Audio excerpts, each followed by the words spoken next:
नमस्कार विद्यार्थियों।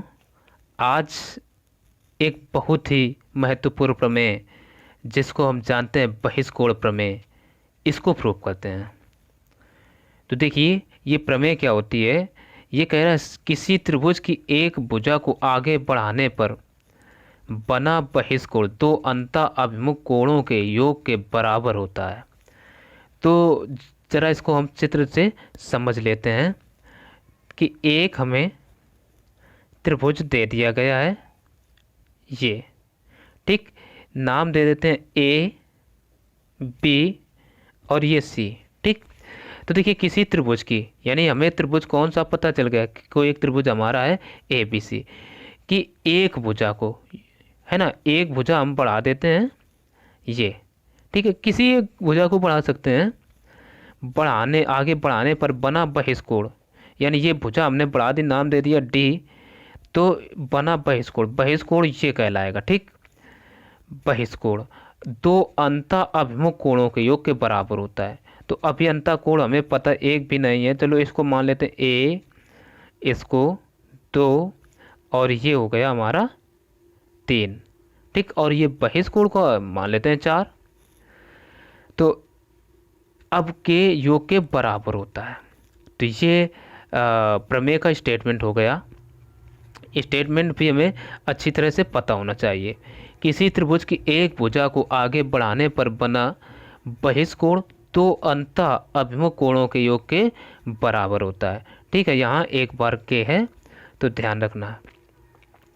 तो अब हम इसमें सबसे पहले लिखेंगे वही अपनी हेडिंग्स जो लिखते हैं हर थ्योरम को प्रूव करने में। सबसे पहले लिखेंगे दिया है, क्या दिया है, एक त्रिभुज है जो कि एबीसी है, ठीक है ना। हम लिख लेते हैं एक त्रिभुज ए बी सी है, ठीक। ए बी सी है और बहिष्कोण को सिद्ध करने की बात हुई है, इसका अर्थ हमें एक बहिष्कोण भी पता होना चाहिए। तो बहिष्कोण क्या मान लिया 4, तो ये लिख लेंगे तथा बहिष्कोण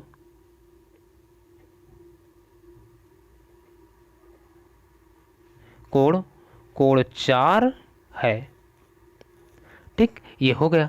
अब देखो बहिष्कोण भी पता चल गया, त्रिभुज जो जितनी चीज़ हमें दी गई थी वो हमने लिख ली। अब बचा क्या, सिद्ध करना है, ठीक है ना। देखिए ये हम चीज़ें समझते कैसे हैं। देखो किसी त्रिभुज की एक भुजा को आगे बढ़ाने पर, यानी ये हमें दे दिया गया कि एक त्रिभुज ए बी सी है, यानी कोई ना कोई त्रिभुज जरूर दिया गया होगा, ठीक है। तो हमने मान लिया कि ए बी सी है, ठीक। आगे बढ़ाने पर बना बहिष्कोण, यानी भुजा तो देखिए ए बी सी होती ही है, ठीक है ना। तो एक भुजा को हमने बढ़ा लिया ये, तो बढ़ाने पर बना बहिष्कोण, तो बहिष्कोण हमें मिला कोण 4, तो वो भी हमने लिख लिया, ठीक। तब कह रहा अंतः अभिमुख कोणों के योग के बराबर होता है। तो अंतः अभिमुख कोण कौन कौन हुए, कोण 1 और 2, 3 नहीं होगा, ठीक है ना। ये होंगे, अभिमुख का अर्थ है उसके मुख के सामने, ठीक, यानी मुख के उल्टे सामने। अभिमुख मतलब मुख के उल्टा, मुख तो इसका इधर है लेकिन इसके उल्टे कौन होंगे, ये। तो ये कोण जो है योग के बराबर होता है, तो ये हमें सिद्ध करना है। तो देखिए सिद्ध करना में हम क्या लिखेंगे,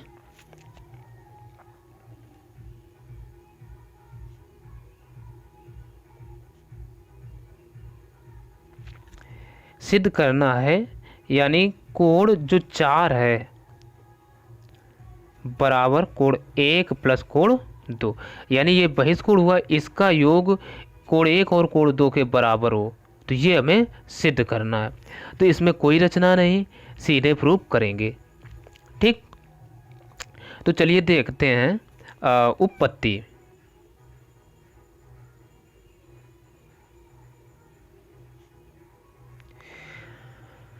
उपपत्ति में क्या करेंगे, तो ये हमें पता होना चाहिए। देखिए कोण 3 प्लस कोण 4 ये एक रैखिक युग्म बना रहे, तो इनका योग कितना होगा 180 अंश। तो लिख सकते हैं हम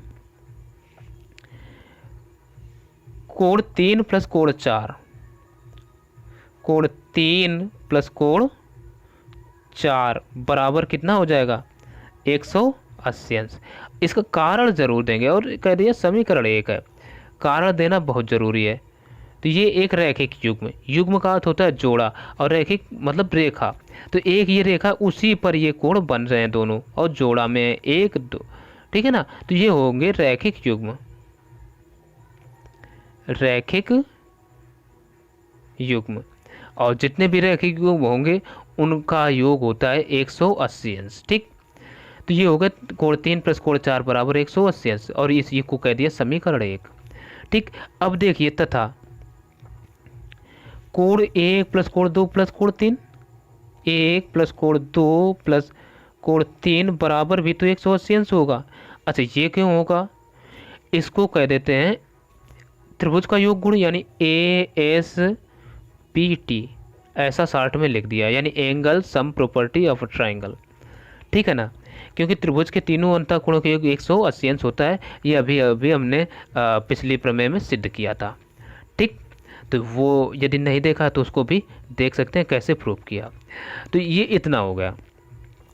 अब आगे क्या करते हैं, जब भी दो समीकरण हो उनमें हमें एक पक्ष दोनों समीकरणों का यदि बराबर है तो आपस में वो दोनों होते हैं बराबर, ठीक है ना। तो दोनों का दायां पक्ष देख रहे हैं 180 है, तो आपस में ये दोनों बराबर होंगे। तो हम लिख सकते हैं समीकरण 1 व 2 से, ठीक। तो 1 व 2 से दायां पक्ष दोनों का बराबर है, तो आपस में ये दोनों बराबर हो जाएंगे। तो इसको लिख सकते हैं कोण 3 प्लस कोण 4 बराबर कोण 1 प्लस कोण 2 प्लस कोण 3। तो कोण 3 से कोण 3 ये कट जाएगा पक्षांतर जब करेंगे, ठीक है ना। तो बचेगा क्या, कोण 4 बराबर कोण 1 प्लस कोण 2। और यही तो हमें सिद्ध करना था, जो कि हो गया प्रूव।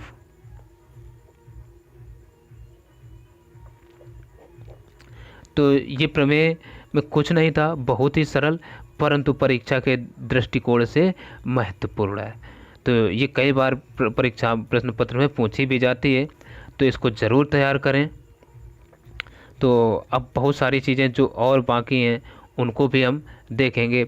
और हाँ, यदि अभी तक वो पिछले वीडियोज रेखाएं एवं कोण जिसमें हमने पूरा का पूरा बेसिक कॉन्सेप्ट होता है वो नहीं देखा है तो उसको ज़रूर देखना, ठीक। तो चलिए फिर मिलते हैं अगले वीडियो में, तब तक के लिए नमस्कार।